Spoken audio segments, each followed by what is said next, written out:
Gidip gelmedin, gözüm yolda kaldı. Yüreğim yanır, sessiz feryatla. Her akşam dualar adını çekir. Seni unutmak asan değil axı. Hardasan indi, göylerde sen mi? Bir kuş tek uçtum, dönmedi geri. Yuxularımda gel, bir dəfə gül. Qoy həsrətinlə ağlamasın bu könül.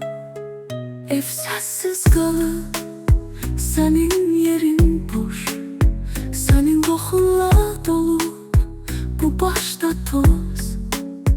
Ana deyir bacım getdi, getdi. Göz yaşımızla dolur hər gecədir.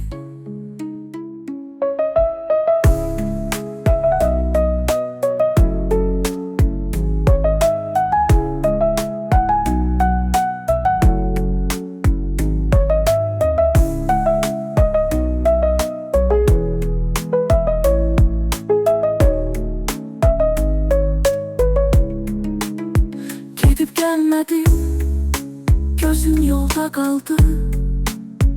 Yüreğim yanır, sessiz feryatla. Her akşam dualar adını çekir. Seni unutmak asan değil axı. Hardasan indi, göylerde sen mi? Bir kuş tek uçtum, dönmedi geri.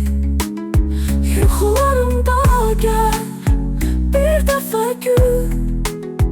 Qoy həsrətinlə ağlamasın bu könül. Ev səssiz qalın, sənin yerin boş. Sənin qoxunla dolu, bu başda toz.